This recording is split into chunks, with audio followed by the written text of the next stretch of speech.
Feliciano, amém? Marcos Feliciano, pós-ano de 1945, amém? Tira suas mãos para cá. Deus abençoe. Pai, no nome do Senhor Jesus, ó Pai, eu oro e abençoo a vida do pastor Sidney. Peço que o Senhor venha falar com ele, assim como o Senhor falará conosco, ó Pai, em nome de Jesus. Amém. Irmãos, essas mensagens são compartilhadas no YouTube. Compartilha lá a mensagem, que mais pessoas possam ouvir a palavra do Senhor. Amém? Tá bom. Tem 5 folhas hoje.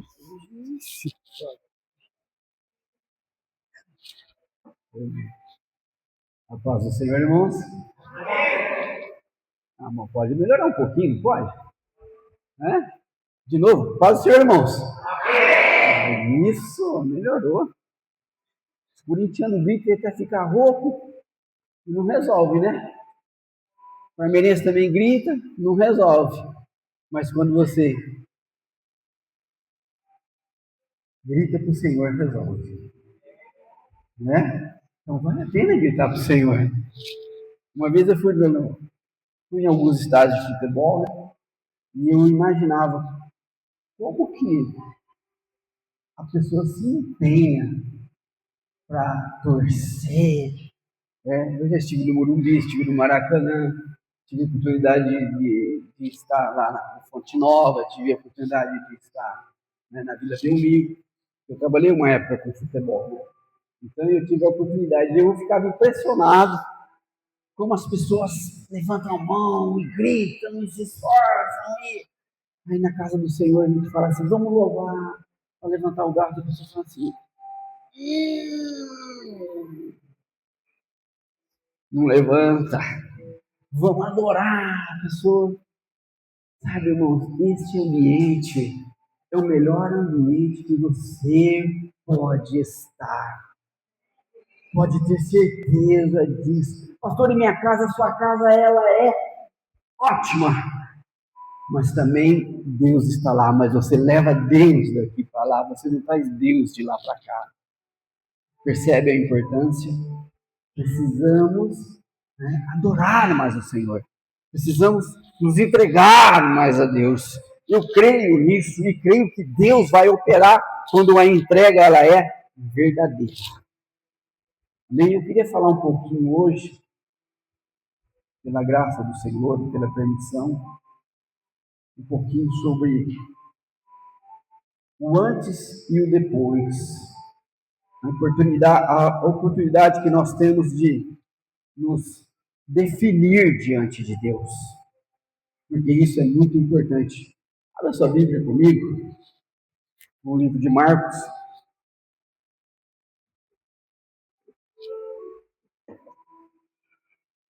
O personagem que eu escolhi, para nós usarmos como referência, foi Pedro.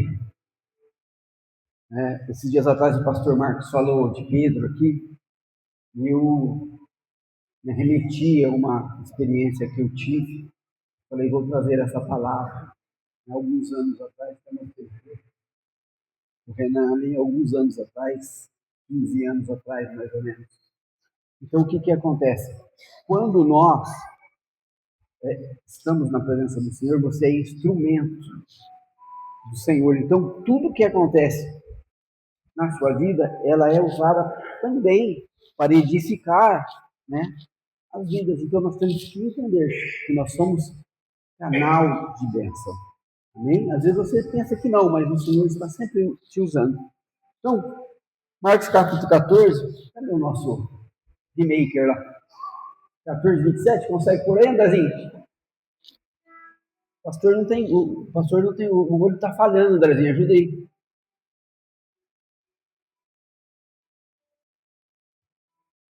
Amém? E Jesus lhes disse, todos vós desertareis. Quem tem escandalizareis aí? Escandalizareis, tem mais atrás. Porque essa é a tradução certa, escandalizareis. Né? Porque está escrito, ferirei o pastor e as ovelhas se dispersarão. Amém? Curva sua cabeça, vamos orar. Pai, Nesta manhã nos reunimos neste lugar porque cremos que a sua presença é iminente, maravilhosa, tremenda. Sabemos, ó Senhor, meu Deus, que quando o Senhor opera, nada impede.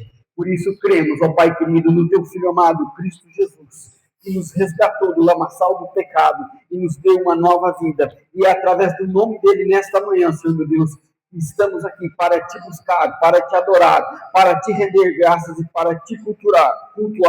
Que o teu Espírito, que é santo, Senhor, Pai querido, se apodere de nós e nos dê, Pai querido, a revelação, nos dê, Pai querido, o discernimento, a graça, a sabedoria, o fortalecimento, para que possamos prosseguir, Senhor, meu Deus, nesta batalha, onde o Senhor é vencedor e nós também sairemos vencedores em nome de Jesus. Amém? Glória a Deus. A palavra diz assim: todos vós, se prenda nisso. Todos vós. O que aconteceu? Jesus, ele tinha acabado de ministrar a ceia, e ele então vai se retirar dali e vai até o Getsemane, orar. E todos que estavam ali, né, com ele, e o mais interessante de tudo é que ele diz que eles se escandalizariam. Por quê? Porque eles estavam com ele, mas ainda, na verdade, não tinham se convertido a ele. Alguns eram desconfiados, e isso gerava sempre uma dúvida.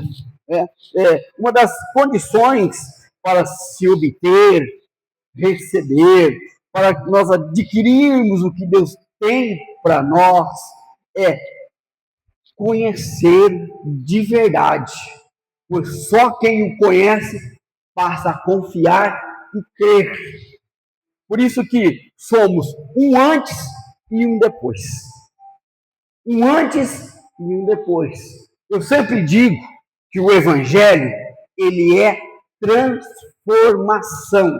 Não há palavra do Evangelho sem transformação. No início, o que aconteceu? As leis, as instituições, os preceitos, e Jesus é o quê? Jesus é o cumprimento da palavra com transformação. Então, o Evangelho, ele tem que operar na minha vida, ele tem que operar na sua vida, a transformação, a edificação, tem que transformar levar-nos a uma nova vida, uma vida diferenciada, uma vida onde nós temos que entender que Ele é tudo, e por Ele e através dEle que foram feitas todas as coisas.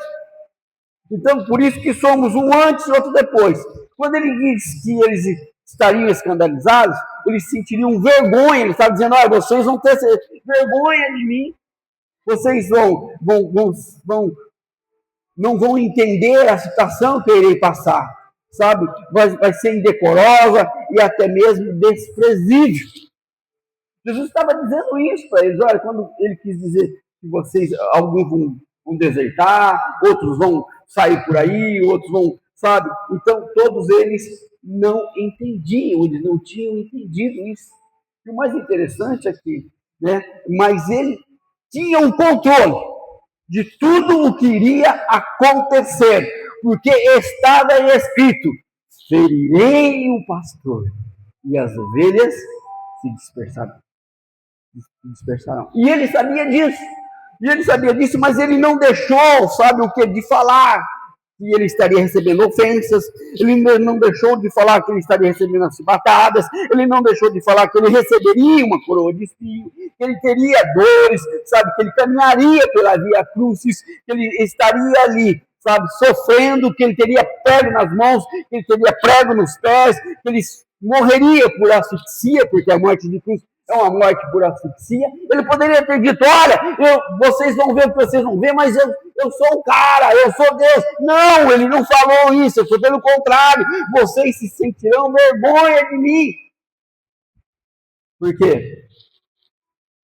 Para ele, era o que deveria acontecer, porque se cumpre na nossa vida a palavra de Deus. Ela se cumpriu na vida do ungido, do Yeshua, o Yamashia.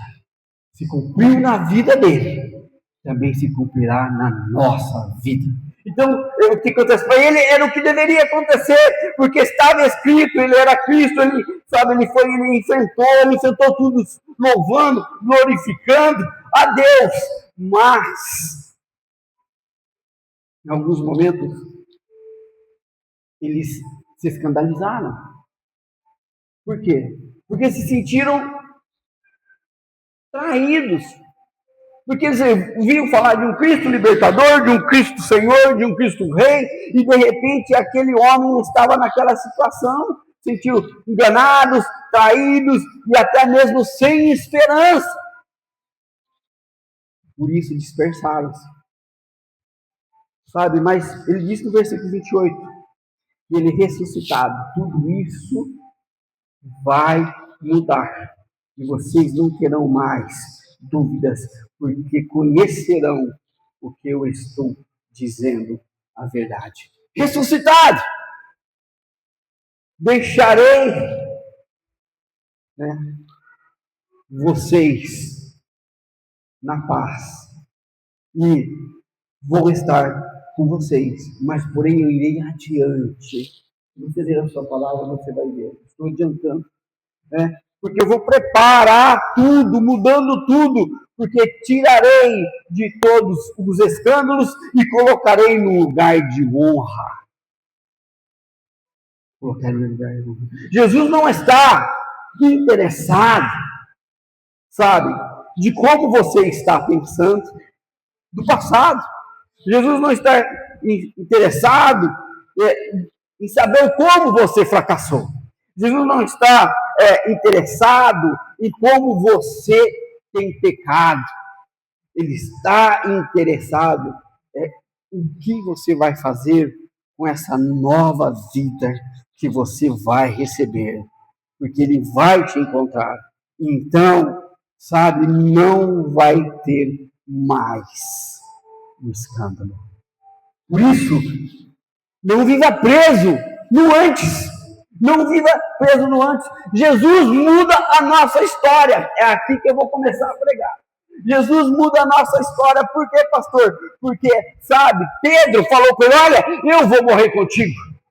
Eu não vou te negar, eu vou estar contigo. Se tiver de morrer, eu vou. Se tiver de fazer, eu faço. Eu vou fazer o que for necessário. Mas Jesus sabia a verdade de quem era Pedro, mas Pedro não sabia quem ele era. Pedro em si não sabia quem ele era. Porque a pior situação é você estar diante de Deus na indecisão, sem saber quem você é, o que você quer, o que você precisa e o que você busca. Então ele diz, sabe, porque eu não vou te negar. Quero dizer uma coisa para você.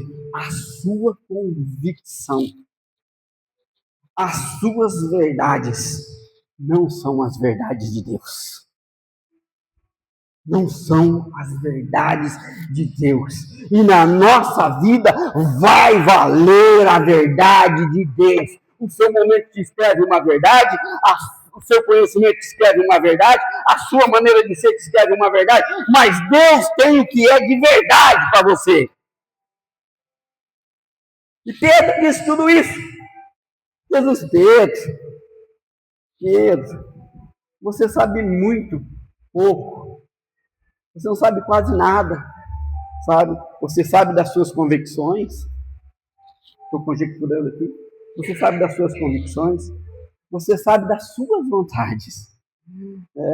Porém, eu sei coisas que você nem pode imaginar. Nem pode imaginar, sabe? E nada vai acontecer sem que eu queira. E uma das coisas que eu quero que você saiba, Pedro, é que antes do galo cantar 2 vezes, você vai me negar 3. E a Bíblia diz, no verso número 31, você lá, que ele insistentemente e veementemente, ele diz, jamais!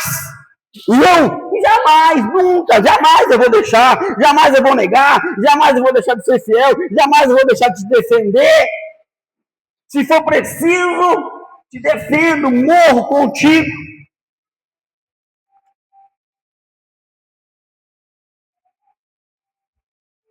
Capítulo 14, verso número 53, nós vamos ver que Jesus, ele é levado preso. E fica ali diante do sumo sacerdote.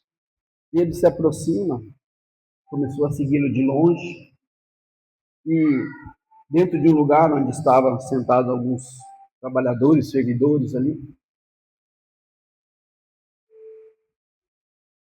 ele ficou por ali e ali ficou olhando de longe. Aí chegou um daqueles que ali estavam e perguntaram: você estava com Jesus? Olha só. E ele negou, dizendo: não o conheço, de fato. Agora, o interessante é como você pode falar que não conhece uma pessoa, vendo os sinais, vendo os prodígios, vendo as maravilhas, andando sobre as águas. Como que você pode falar que você não conhece uma pessoa? Ou que eu estou te dizendo, como que você pode falar em alguns momentos que você não conhece a Cristo? Ele deu a vida por você, deu a vida por mim, deu a vida pela sua família, pela sua saúde, deu a vida para que você tivesse uma vida nova, uma transformação. Como que eu posso dizer que eu não conheço Jesus? Ele me pegou lá no pecado, na situação difícil, sem condições nenhuma, nem de caminhar, e colocou em mim algo novo. Como que eu posso dizer? Não te conheço, eu não conheço. Nem sei o que dizes.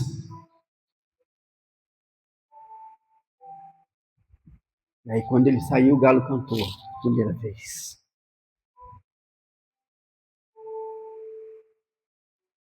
Verso número 69. A palavra diz assim: uma criada vendo ele outra vez, começou a dizer: é um dos tais, ele é um dos tais. Mas ele negou outra vez, segunda vez.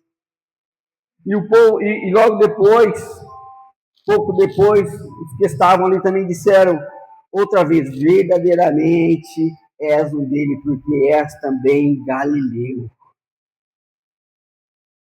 Ele começou a imprecar. O que é imprecar? A dizer: não sou eu, vocês estão confundindo, eu não tenho nada com isso, eu não sei de nada. Até jurar, não conheço esse homem do que falou. E o galo cantou a segunda vez. E ele tinha negado. Sabe, 2 momentos de nossa vida que são importantes. Conhecer a Jesus.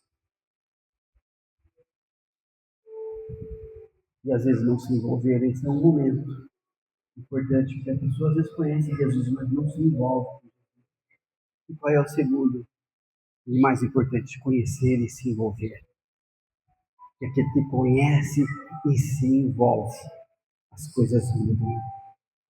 Conhecer Jesus e não se envolver, e conhecer Jesus e se envolver, um antes e um depois.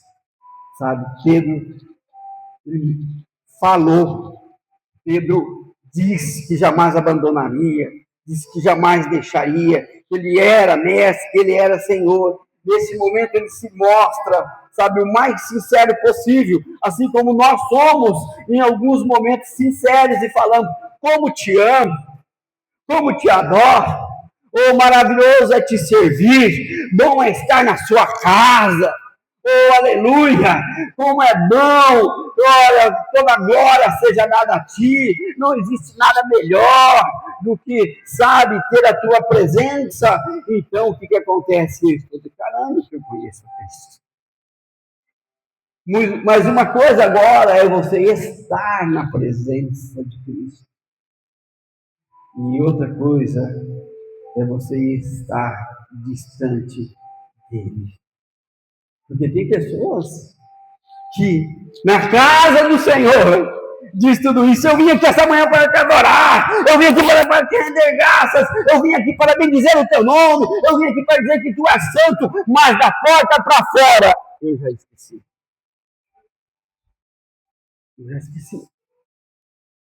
Eu já me esqueci. Como que você se definiria? Pedro, antes do galo? Pedro, durante o galo? antes do galo, o que aconteceu? Ele estava ali, ele era o mais fiel de todos. Ele era possível de doar tudo que ele tinha. Ele era, sabe, aquela pessoa que calorosamente ansiava fazer a obra. Durante o galo, chegam as indecisões, as incertezas, as dificuldades, as necessidades, as lutas, os problemas, as fraquezas, o pecado. Mas tem uma coisa importante, ainda veio depois do galo. Ainda veio depois do galo. Pedro tinha suas convicções, suas certezas, seus pensamentos, tinha sua forma de agir, suas atitudes. E uma coisa interessante, isso não define quem você é para Deus. Define quem você é para o mundo, mas não define quem você é para Deus. Porque o mundo te enxerga pelas suas atitudes. E Deus, pastor, como que Deus me enxerga? Pela sua fé. Deus enxerga pela sua fé. Porque sem fé é impossível agradar a Deus. Sem fé é impossível ter um relacionamento com Deus. Sem fé, nós não somos nada. Então, não te define. Por isso, nós não somos diferentes de Pedro. Por quê? Porque temos as nossas convicções, temos as nossas certezas, temos os nossos pensamentos, temos, sabe, as nossas formas de agir, as nossas atitudes, mas isso não te define diante de Deus. Ou seja, isso não significa que você nunca irá mudar. Porque eu já conheci pessoas dentro da igreja que adoravam a Deus. Eu conheci pessoas na igreja que, sabe, que Deus usava para ministrar milagres. Eu nasci neste ambiente para ministrar milagres. Eu fiquei do lado dessa pessoa 10 anos praticamente. Meu ministério praticamente foi formado nesse período. Sabe o que aconteceu? As convicções dela mudou. Ela deixou de adorar, deixou de servir, abandonou. Então, sabe o que acontece? Nunca pense assim, não, eu estou aqui dentro da igreja porque eu sou bambambam, porque eu tenho dom, porque eu conheço, porque eu faço, porque eu desfaço, porque você quer aquele que está lá fora, um irmão, ou um parente, ou um primo, ou um amigo, está lá fora, está perdido, está isso, está aquilo, outro. Não pense assim, porque amanhã ele pode estar aqui dentro e você pode estar lá fora. Qual que é o importante? Vou lá fora resgatar ele para trazer para dentro. Fazer com que as convicções dele mudem, com que as convicções dele sejam transformadas, que a vida dele seja transformada, para que possamos juntos. Porque a Bíblia diz assim, sabe o quê? É melhor que sejam dois do que sejam um. Melhor que sejam dois do que sejam um. Eu fui ministro de um tempo de casais, e uma das bases importantes do casamento é entender que um precisa do outro. Sozinho, você pode ir mais rápido, mas com a outra pessoa do seu lado, você vai mais longe. Esta é a base do seu casamento. Se você não entender que a sua esposa, se você não entender que o seu esposo, que vocês dois vão mais longe, não adianta. Vocês vão ficar, um vai ficar para trás. Um vai ficar para trás. Não há unicidade nisso, porque os dois é um só corpo, um só espírito. O que aconteceu? Deus sabe, não trata o que você pensa. Deus não trata o que você pensa que é. Deus, por quê? Porque Deus não trata aquilo que não é verdadeiro em você. Se a estrutura for falsa, não tem como levantar. Se a estrutura não for verdadeira, não tem como edificar. Então eu posso dizer que eu sou de Cristo, sendo falso, o meu me sabotando, dizendo que eu sou de Cristo, mas eu não resisto às tentações, eu não resisto aos momentos difíceis, eu não resisto às dificuldades. Como que vai ser edificada a casa, a palavra, a presença, o Espírito daquilo que não é verdadeiro? Me diga. Então Deus não trata o que você pensa que é. Pedro disse, eu não vou te negar. Pedro disse, olha, se precisar eu morrerei contigo. Para sermos tratados, resgatados por Jesus, precisamos ser verdadeiros com Ele. Verdadeiros. Você entende que é ser verdade? Há um tempo atrás, anos atrás, eu sempre tinha uma fraqueza por um pecado. Sempre tive a fraqueza por um pecado. Logo no começo da minha conversão, porque acho que isso é normal, a gente vai... É um processo, né? E eu tinha uma fraqueza. E aí um dia, e eu falava assim, é só pedir perdão, que o meu pecado está perdoado, né? E esquecia daquela segunda parte, dizendo não peques mais. Pecava de novo, pedir perdão, está tudo bem, Deus está perdoando, Deus está fazendo. Aí quando foi um dia, o Espírito Santo tomou de uma forma tremenda e falou assim, ei, quando você vai tomar vergonha na cara? Palavra forte. Quando você vai tomar vergonha na cara? Porque você está brincando comigo. Você está fazendo eu de quedir. Você pensa que é assim, não é assim. Enquanto você não se arrepender de verdade, agora eu não vou te perdoar. Eu fiquei preocupado. Falei, meu Deus, o que eu vou fazer agora? Quando foi um dia, eu pequei de novo. Vou pedir perdão. Vou pedir perdão. E a hora que eu olhei para pedir perdão, o Espírito Santo me tomou e falou assim para mim, lembra do que eu te falei? Eu falei, eu lembro. Ele falou assim para mim, você quer se arrepender de verdade? Eu te dou essa chance. Eu falei, eu quero me arrepender de verdade. Ele falou, então agora você vai sentir a dor do parto. Por que, pastor, a dor do parto? Porque o pecado precisa sair. Se não for verdadeiro, ele não sai. Eu tenho que ter aquela dor, eu senti aquela dor mais horrível do mundo, eu senti, meu estômago, nem sei definir. Mas depois daquele dia, aquele pecado eu não cometi mais. Sabe por quê? Arrependimento verdadeiro. Não é arrependimento da boca para fora. Não é arrependimento de momento, de impulso, é arrependimento verdadeiro. Você quer ser abençoado? Se arrependa de verdade. Ora, mas subianda. Sabe? Não se engana, Deus. Você pode saber quem você é agora, mas Ele sabe quem vai ser você na hora do galo. Sabia? Ele sabe quem vai ser você na hora do galo.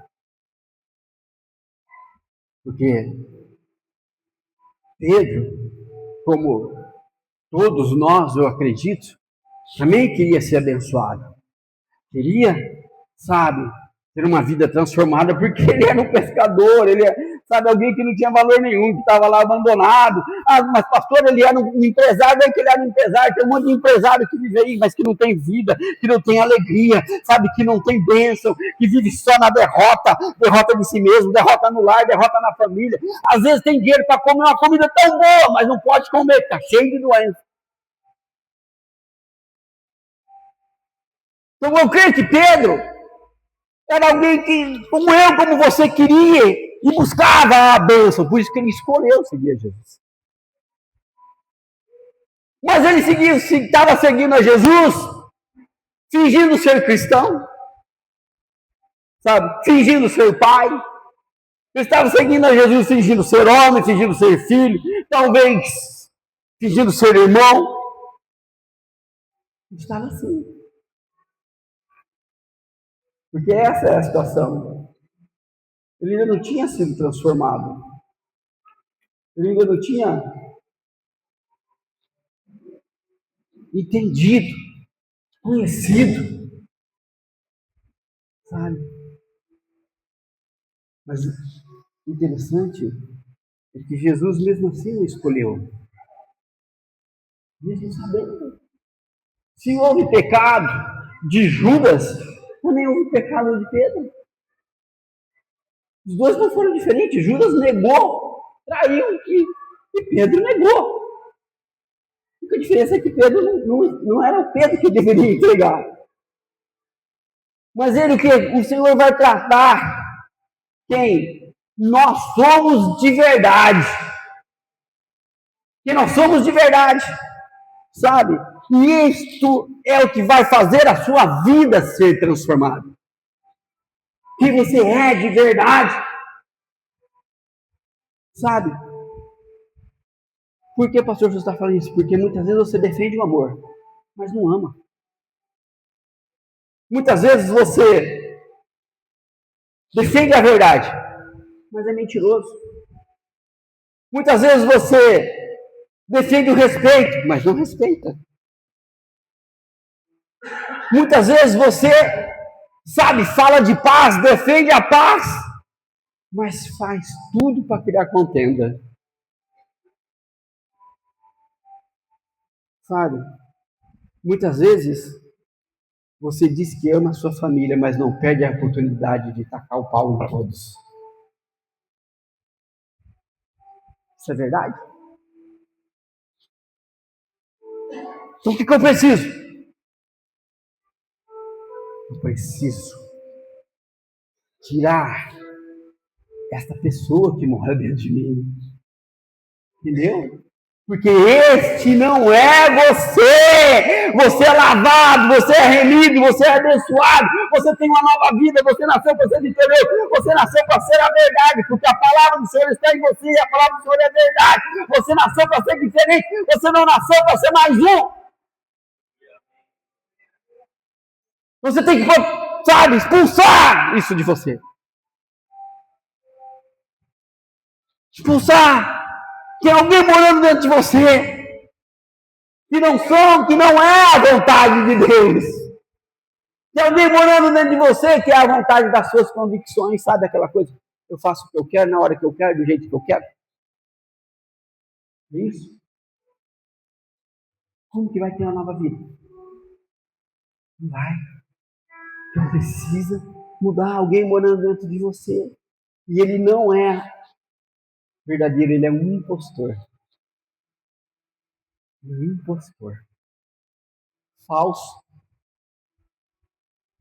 Fingido. Mentiroso. Trapaceiro. Eu preciso de milagres. Não acontece. Por quê? Tem mentira nesse pedido. Eu já vi pessoas que eu orei. A pessoa falar assim. Teve uma senhora uma vez, não é para dar risada, tá? Teve uma senhora uma vez, chegou na igreja e falou assim: pastor, só tinha 2 atacantes e 4 zagueiros. 2 dentes na frente e 4 atrás. Ela falou assim: pastor, eu não consigo nem comer direito, tal, porque eu tenho um problema aqui e tal. Será que o Senhor Deus poderia fazer um milagre na minha vida e eu conseguir uma prótese? Não consegue. Ah, se Deus fizer isso para mim, mas eu vou adorar tanto a Deus, porque vai ser uma bênção na minha vida. Sabe o que aconteceu? Teve um irmão na igreja que Deus tocou no coração dele. Ele levou ela no dentista, fez todo o tratamento, deu as próteses para ela, deu tudo certinho, tirou foto com ela, tudo. Sabe o que aconteceu? Nem sei mais onde ela anda, faz muitos anos que nem mais, desde aquela época, nunca mais vi. Você quer um milagre? De verdade, não da boca para fora. Mas pastor, mas por que Deus fez se ela era mentirosa? Deus fez porque ele é misericordioso. O dente não era nada perto daquilo que Deus ia fazer na vida dela. Tinha muito mais coisa para ser feita.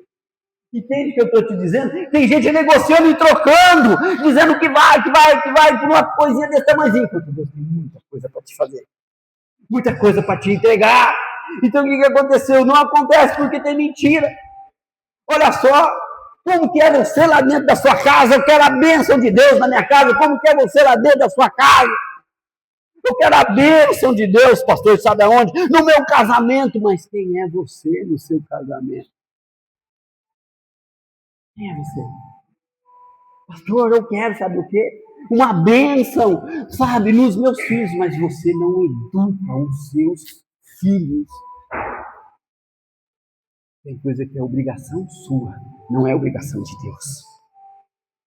Não queira levar a sua responsabilidade para Deus, porque é a sua. Ah, pastor, eu preciso de um milagre na minha saúde. Precisa, mas a vida inteira você jogou fora.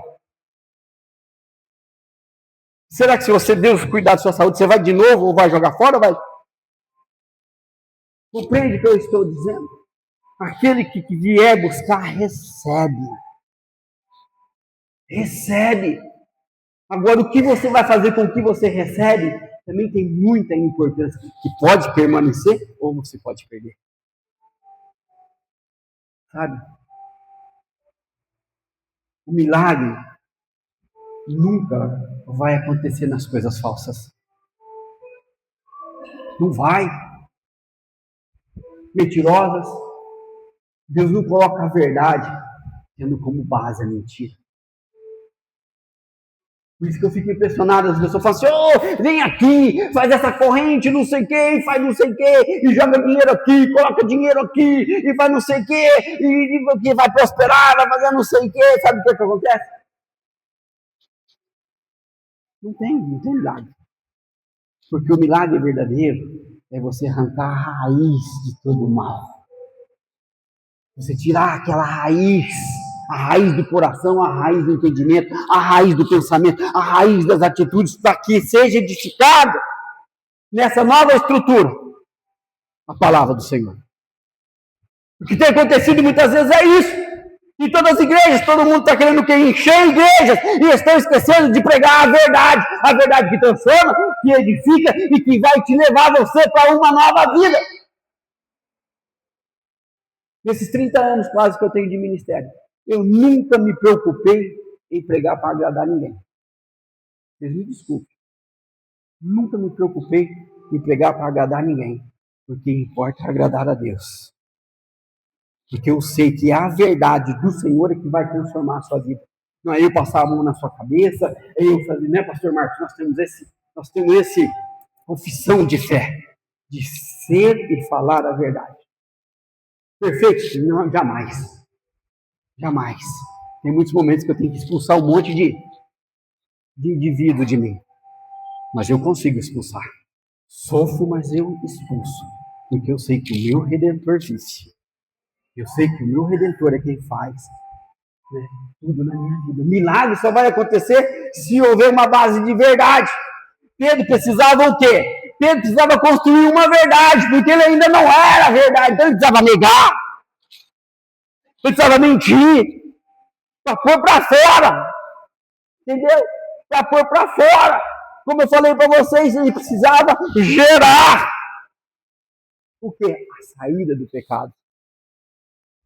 A saída do impostor. Ele precisava gerar isso nele. Ele precisava gerar a negação, a mentira, para ele entender quem ele realmente era. Porque lá atrás ele dizia assim, eu sou fiel, eu sou verdadeiro, eu morro, eu faço.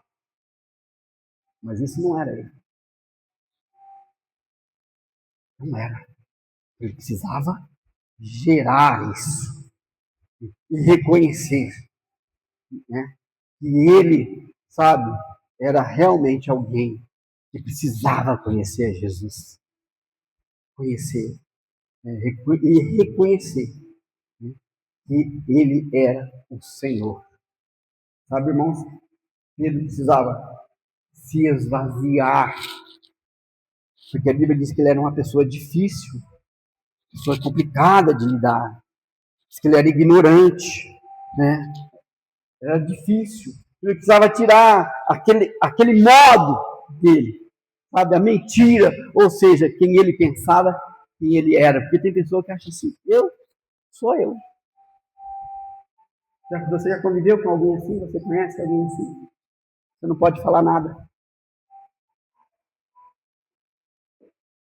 E tudo que você falar, você não tem razão.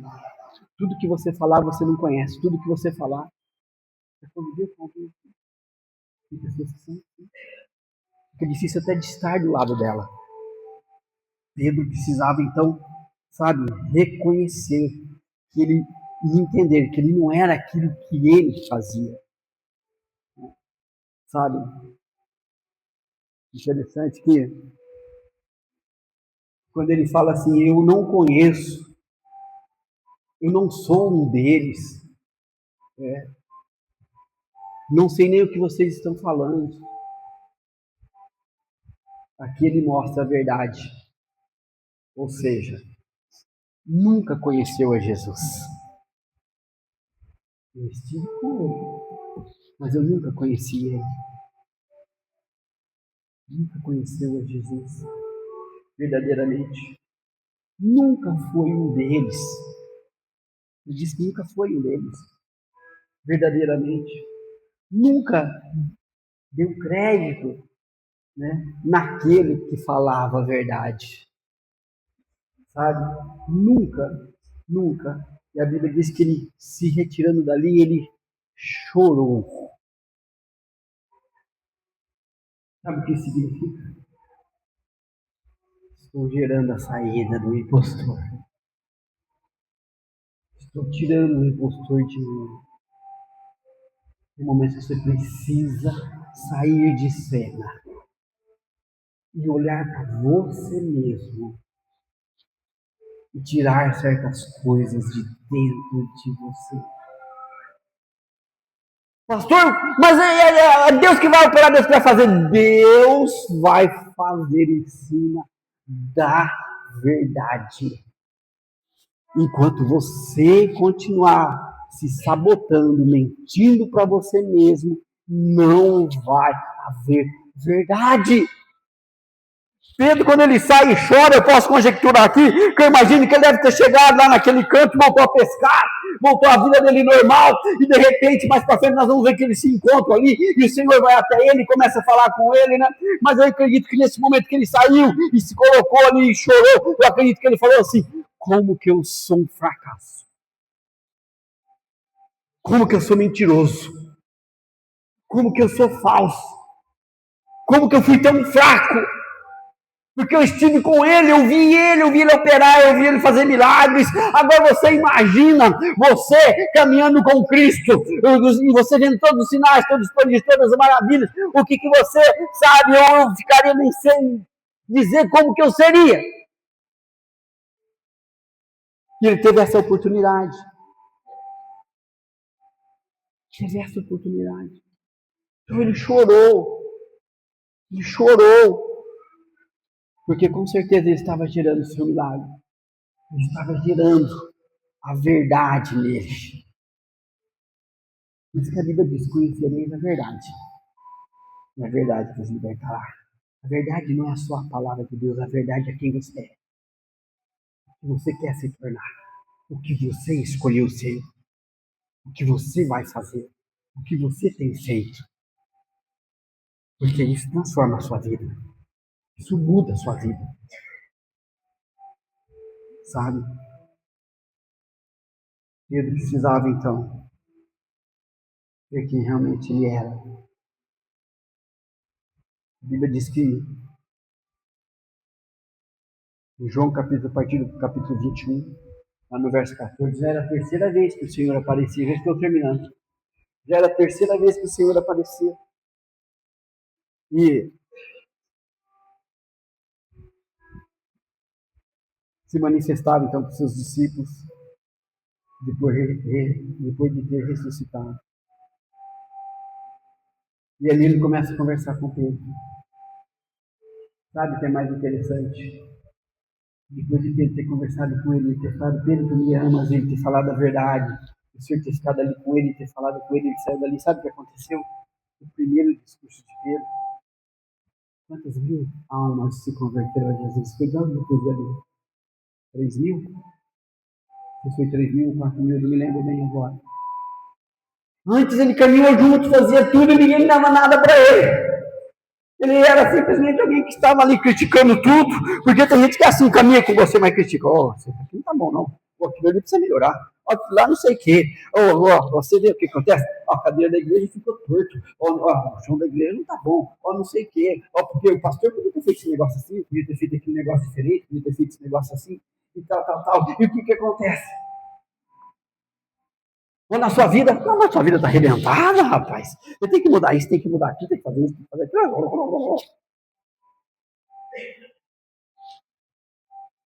A verdade, ela abraça. A verdade, ela acolhe.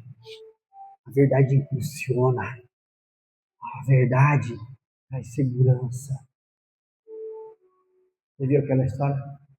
Não me interessa o que falem de mim, porque eu sei quem eu sou. Segurança para falar isso é tão bom, né?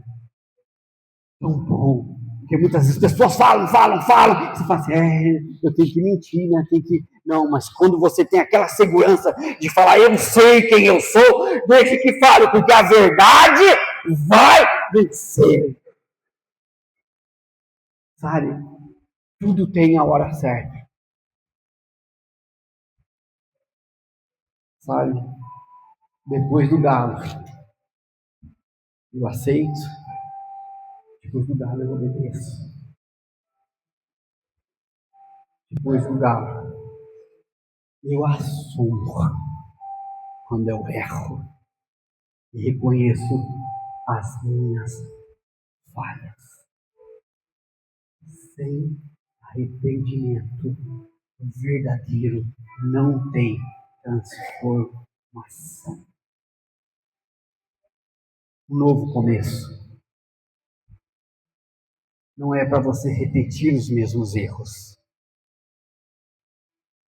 A nova chance é um presente para você, não um convite a errar novamente. Entende? Perdoa os meus pecados, perdoados estão os seus pecados. Opa, mas não é um convite para você fazer de novo, não. Não é um convite para você voltar para o mesmo lugar, para você ser a mesma pessoa. É um convite para você ser transformado. Aprenda com o antes. Não se prenda, sabe, a ele.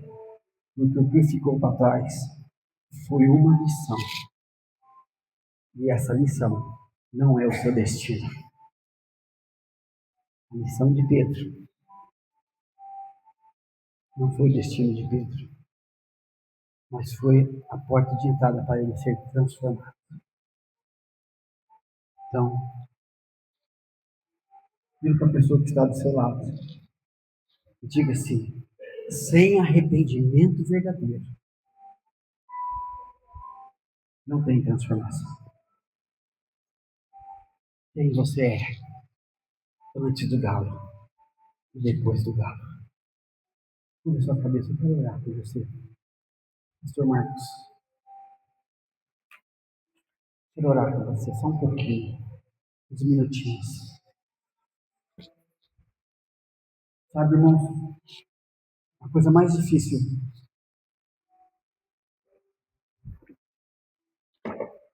eu quero te levar a uma reflexão. A coisa mais difícil que eu encontrei na minha vida, claro que tem diversas, mas uma das mais difíceis que eu encontrei foi me arrepender de verdade. Não é fácil se arrepender de verdade.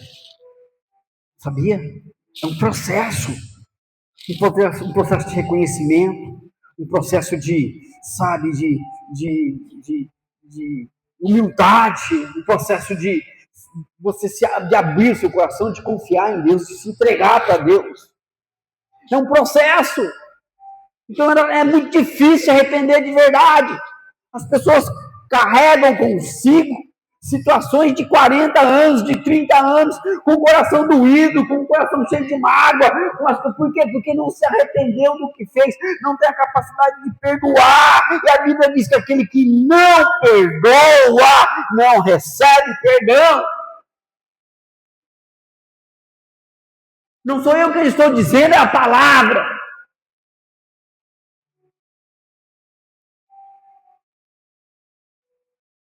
Gente, Pedro aí naquele momento, ele reconheceu, ele chorou. O Senhor Jesus sabia de tudo isso, porque Ele era o Senhor. Mesmo assim, Ele escolhe sobre ti, ficaria a minha igreja. Sabe, irmão, Deus tem algo para edificar na sua vida. Deus tem algo para edificar. O problema é como que você se define. Será que eu me defino pronto para receber as bênçãos do Senhor? Será que eu me defino preparado para receber as bênçãos do Senhor? Será que eu tenho condições? Ou será que eu quero só fazer uma troca momentânea? Quero vir aqui, quero trocar, quero receber minha bênção e tchau.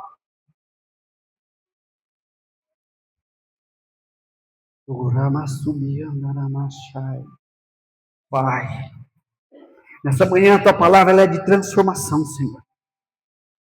Eu creio que todos que aqui estão se abrindo os seus corações sairão daqui, Senhor, meu Deus, meu Pai, com uma nova perspectiva de vida, com uma nova esperança, com um novo pensamento, o pensamento de que simplesmente deixará ou liberará tudo aquilo que não tem te agradado, Senhor, meu Pai, e simplesmente nos esforçaremos para estar de verdade contigo, para te adorar de verdade, para sermos verdadeiros diante do Senhor. Esta é a tua igreja, Senhor. Esses são os teus filhos, Senhor. Abençoa cada um aqui nessa manhã, em nome de Jesus.